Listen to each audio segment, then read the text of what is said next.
ഋതു and Sanju വളച്ചുകെട്ടില്ലാതെ സർപ്രൈസുകളൊന്നും ഒളിപ്പിച്ചു വെക്കാതെ ചെന്നൈ നായകൻ ഋതുരാജ് ഗെയ്ക്വാദ് CSKയുടെ ഓപ്പണിംഗ് ജോഡിയെ പ്രഖ്യാപിച്ചു. അപ്പോൾ ആയുഷ് മാത്രയോ?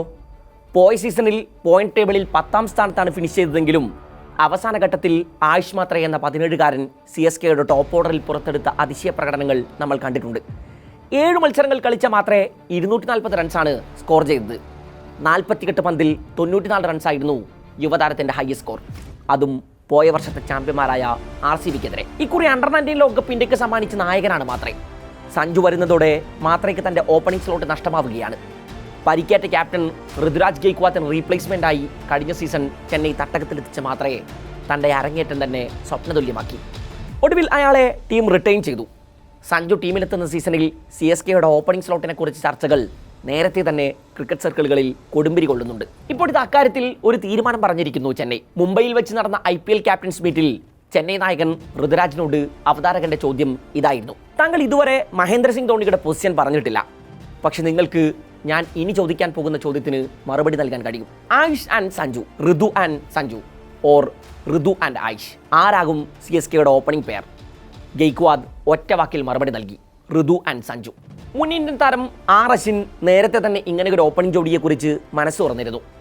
ഗെയ്ക്വാദും സഞ്ജുവും ചെന്നൈക്കായി ഓപ്പൺ ചെയ്യുന്നത് കാണാനുള്ള കാത്തിരിപ്പിലാണ് ഞാൻ. ഇരുവർക്കും ഒരു പാരമ്പര്യമുണ്ട്. തുടക്കത്തിൽ മികച്ച റൺ സ്കോർ ചെയ്യാനും ആ മൊമെൻറ്റം നിശ്ചിത സമയത്തേക്ക് നിലനിർത്താനും കഴിയും എന്നതാണത്. രണ്ടുപേരും 2 വ്യത്യസ്ത ശൈലികളിൽ ബാറ്റ് വീശുന്നവരാണ്. ഒരാൾ ഒരൽപ്പം കരുതലോടെ കളിക്കുന്നു, മറ്റേയാൾ ഫിയർലെസ്സായി ഹിറ്റ് ചെയ്യുന്നു. അതുകൊണ്ട് തന്നെ ഈ ഓപ്പണിംഗ് പെയർ വിജയകരമാകും എന്ന് തന്നെ ഞാൻ കരുതുന്നു, അശ്വിൻ പറഞ്ഞു വെച്ചു. പോയ സീസൺ ടോപ്പ് ഓർഡറിൽ വലിയ പ്രതിസന്ധികൾ ചെന്നൈ അനുഭവിച്ചിരുന്നു. പരീക്ഷണങ്ങൾ പലതും നടന്നു. ഗെയ്ക്വാദ് 1 ഡൗൺ പൊസിഷനിലാണ് കളത്തിലെത്തിക്കൊണ്ടിരുന്നത്. Rachin Ravindra, Devon Conway, Rahul Tripathi. ഓപ്പണിംഗിൽ ഈ 3 പേർക്കിടയിൽ നടന്ന റൊട്ടേഷനുകൾ വിജയം കണ്ടില്ല. ഇത് മത്സരഫലങ്ങളിൽ പോലും പ്രതിഫലിച്ചു. പിന്നീടാണ് ആയുഷ് മാത്രയുടെയും ഡെവാൾ ബ്രെവിസിൻ്റെയും രംഗപ്രവേശം. ഓപ്പണിംഗ് സ്ലോട്ടിൽ മാത്രേ എരിഞ്ഞുകത്തി. 188 സ്ട്രൈക്ക് റേറ്റിൽ ബാറ്റ് വീശിയ മാത്രയുടെ ബാറ്റിംഗ് ആവറേജ് 34 ആയിരുന്നു. 6 ഇന്നിംഗ്സ് കളിച്ച ബ്രെവിസ് 180 സ്ട്രൈക്ക് റേറ്റിൽ 225 റൺസാണ് സ്കോർ ചെയ്തത്. ടീം അടപടലം തകർന്നടിഞ്ഞപ്പോഴും ആരാധകർക്ക് ആശ്വസിക്കാൻ വക നൽകിയത് ഈ 2 പേരുകളാണ്. കഴിഞ്ഞ T20 ലോകകപ്പിൽ ഇന്ത്യയുടെ ഹീറോയായ സഞ്ജുവിനെ ഓപ്പണിംഗ് സ്ലോട്ടിൽ നിന്ന് താഴേക്കിറക്കാൻ ചെന്നൈ മാനേജ്മെൻറ്റ് ഒരിക്കലും മുതിരില്ല എന്ന കാര്യം തീർച്ചയായിരുന്നു. അതേസമയം പവർ പ്ലേയിൽ മികച്ച തുടക്കങ്ങൾ നൽകാൻ ശേഷിയുള്ള യങ് ബ്ലഡ് മാത്രയെ എങ്ങനെ മാറ്റും എന്ന ചോദ്യവും ആരാധകർ ഉയർത്തി.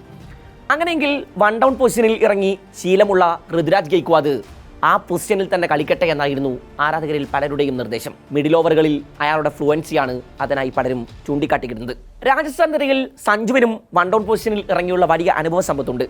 എന്നാൽ CSKയുടെ തീരുമാനം സഞ്ജുവും ഗെയ്ക്വാദും ഓപ്പൺ ചെയ്യട്ടെ എന്നായിരുന്നു. അതേസമയം 1 ഡൗൺ പൊസിഷൻ ആയുഷ് മാത്രയ്ക്കും വഴങ്ങും എന്നതിന് സമീപകാലത്ത് തന്നെ തെളിവുകൾ പലതുമുണ്ട്. അണ്ടർ-19 ലോകകപ്പിന്റെ തുടക്കത്തിൽ ഓപ്പണിംഗ് സ്ലോട്ടിൽ അത്ര കാശാവഹമായിരുന്നില്ല മാത്രയുടെ പ്രകടനങ്ങൾ. ഇതോടെ ഇന്ത്യൻ നായകൻ നമ്പർ 3 റോളിലേക്ക് ഇറങ്ങി. ഇത് ഫലം കാണുകയും ചെയ്തു. 1 ഡൗൺ പൊസിഷനിൽ ഇറങ്ങി സെമിയിൽ അഫ്ഗാനെതിരെയും ഫൈനലിൽ ഇംഗ്ലണ്ടിനെതിരെയും മാത്രമേ അർദ്ധ സെഞ്ചുറി കുറിച്ചു. 7 മത്സരങ്ങളിൽ നിന്ന് 214 റൺസായിരുന്നു ടൂർണമെന്റിൽ മാത്രയുടെ സംഭാവന. ടോപ്പ് 3 തീരുമാനമായ സ്ഥിതിക്ക് 11 എങ്ങനെയാകും എന്ന കാര്യത്തിലാകും ആരാധകരുടെ ആലോചനകൾ. 4-5 പൊസിഷനുകളിൽ ശിവൻ ദുബെയും ഡെവാൾ ബ്രെവിസും റൊട്ടേറ്റ് ചെയ്യപ്പെടും. ഇന്ത്യയുടെ ലോകകപ്പ് വിജയത്തിൽ നിർണായക റോൾ ഉണ്ടായിരുന്നു CSK ആരാധകരുടെ സ്വന്തം ആറുചാമി ശിവൻ ദുബെയ്ക്ക്. ഡെവാൾ ബ്രെവിസിലും ആരാധകർ വലിയ പ്രതീക്ഷയാണ് ഇക്കുറിയും വെക്കുന്നത്.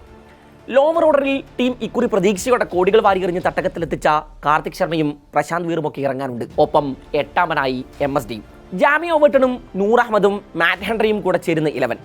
ഒപ്പം ഖലീൽ അഹമ്മദും, സർഫറാസ് ഖാൻ, രാമകൃഷ്ണ ഘോഷ്, അഖീൽ ഹുസൈൻ തുടങ്ങിയ ഓപ്ഷനുകളൊക്കെ അവനാടിയിലുണ്ട്. കഴിഞ്ഞ സീസൺ പവർ പ്ലേയിൽ CSKയുടെ ശരാശരി റൺ റേറ്റ് 8.7 ആയിരുന്നു. ടൂർണമെന്റിലെ ഏറ്റവും ലോവസ്റ്റ് ആയിരുന്നു ഇത്. സഞ്ജുവിൻ്റെ വരവോടെ ഈ പ്രതിസന്ധി പരിഹരിക്കപ്പെടുമെന്നാണ് ആരാധകർ ഉറച്ചു വിശ്വസിക്കുന്നത്. ടോപ്പ് ഓർഡർ ട്രാക്കിലായാൽ പിന്നെ വരുന്നവർക്കും ആ ഊർജ്ജത്തിൽ ബാറ്റ് വീശാം.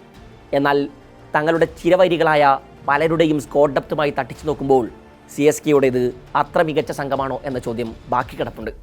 കഴിഞ്ഞ ദിവസമാണ് IPL 19ാം സീസണിൻ്റെ മുഴുവൻ ഷെഡ്യൂൾ BCCI പുറത്തുവിട്ടത്. ഇക്കുറി ഗ്രൂപ്പ് ഘട്ടത്തിൽ മുംബൈയും ചെന്നൈയും 2 തവണയാണ് ഏറ്റുമുട്ടാൻ പോകുന്നത്. സ്ട്രക്ചറിൽ അടിമുടി മാറ്റമാണ് ഇത്തവണ. മൊത്തം ടീമുകളെ നേടിയ കിരീടങ്ങളുടെ അടിസ്ഥാനത്തിൽ 2 ഗ്രൂപ്പുകളായി തിരിച്ചിരിക്കുന്നു. ഗ്രൂപ്പ് എയിലുള്ള ടീമുകൾ പരസ്പരം ഓരോ തവണയും ഗ്രൂപ്പ് ബിയിലുള്ളവരുമായി 2 തവണയുമാണ് ഏറ്റുമുട്ടുക. തിരിച്ചും അങ്ങനെ തന്നെ.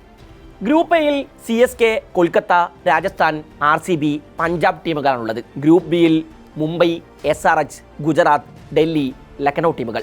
മുൻ സീസണുകളിൽ ഒരേ ഗ്രൂപ്പിലുള്ളവർ 2 തവണയും ഓപ്പോസിറ്റ് ഗ്രൂപ്പിലുള്ളവരുമായി ഓരോ തവണയും ഏറ്റുമുട്ടുന്ന രീതിയായിരുന്നു ഉണ്ടായിരുന്നത്. ഇക്കുറി അത് നേരെ തിരിച്ചായി. ഇതോടെ മുംബൈ RCB ആവേശപ്പോരിനും ഗ്രൂപ്പ് ഘട്ടത്തിൽ 2 തവണ കളമൊരുങ്ങും.